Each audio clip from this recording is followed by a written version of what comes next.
Hi everyone, কেমন আছো সবাই? আশা করি তোমরা ভীষণ ভালো আছো। আমিও খুব ভালো আছি। আজকে আমি রেডি হয়ে গেছি, কারণ বাইরে যাব। আর বাইরে যাব কার সাথে জানো? আজকে আমার মাসির মেয়ের সাথে। তো আর আমি চট করে সন্ধ্যাবেলা প্ল্যান করে ফেললাম যে গতকাল তো মাদার্স ডে ছিল, আমরা সেলিব্রেশন করতে পারিনি। তো সেই কারণেই আমরা ভাবলাম যে আজকে একটু ছোটো করে মাদার্স ডে সেলিব্রেশন করা যাক। বাড়িতে মা আছে, মাসিমণি আছে, আর সবথেকে আমার কথা দিদু আছে। আর দিদু এখন অনেকটা সুস্থ, মাঝখানে অনেকটা অসুস্থ ছিল, তাই বাড়িতে কোনো কিছু অনুষ্ঠান তেমন করা হয়নি। তো আমরা কেক টেক নিয়েছি, আর কেক নেওয়ার ক্লিপসটা নেওয়া হয়নি। তো কেক টেক নেওয়ার পর আমরা চলে গেছিলাম একটু স্টাইল বাজারে কালেকশন দেখতে। তো অনেক কিছুই পছন্দ হলো। তো দেখো বুনু কত মন দিয়ে জামা কাপড় দেখছে, কিছু বলার নেই আর। তো এরপর আমরা বাড়ি চলে আসি স্টাইল বাজার থেকে ডিরেক্ট। তো এনে সবাইকে একটা ছোটো করে সারপ্রাইজ দিই, তো সবাই ভীষণ খুশি হয়। আর দিদিও ভীষণ খুশি হয়, কারণ দিদি এখন সুস্থ আর সবাইকে ঠিকভাবে চিনতেও পারছে।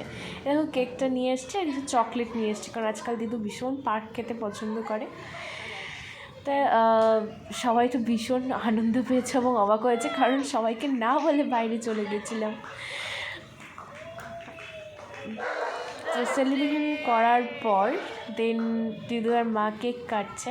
ব্যাপারটা হচ্ছে যে দুই জেনারেশনের মাদার্স ডে সেলিব্রেশন হয়ে গেল, মানে আমরা আমাদের মায়েরটাও সেলিব্রেশন করলাম, আর মা মাসিরা তাদের মায়েরটা সেলিব্রেশন করলো। তো ওরা খুব আনন্দ যে হট করে ওরা কেক কাটতে পারছে। এরপরে হাসি ঠাট্টা মজা, খুব মজা করলাম সেই দিন, কারণ সবার এক একজনের এক একটা কমেন্ট। এরপর দাদু, কারণ দাদুকে না কেউ ডাকতেই ভুলে গেছে মাদার্স ডে সেলিব্রেশনের জন্য। দাদু পাশের ঘরে ছিল আর এখন উঠে আসলো। তো তারপরেই কেক খাওয়াখাওয়ি পর্ব চললো, তারপর ছোটোখাটো ফটো সেশনও চললো। তো মোটামুটি দিনটা কিন্তু হুট করে বেশ ভালোই গেছিলো।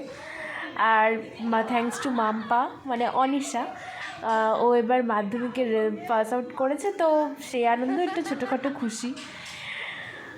এরপর যেটা হলো, সবাই মিলে আমার ভিডিওতে হাই করে দেবে। দেখো দিদু হাই করে দিল, মাসিমণি, সরস্বতী দি, বুনু আর মা। আর ফাইনালি ওরা খুব মজা পাচ্ছিল আমি ভিডিও করছি বলে। আর মাসিমণি না প্রচণ্ড মজা করে কোনো কিছুতে। আর এটা যে আমার মা, যে অর্ধেক সময় বলতে থাকে আমার ফটো তুলিস না, আমাকে বাজে লাগছে দেখতে। আসলে আমার মা রিয়েলি বলতে গেলে খুবই মিষ্টি দেখতে।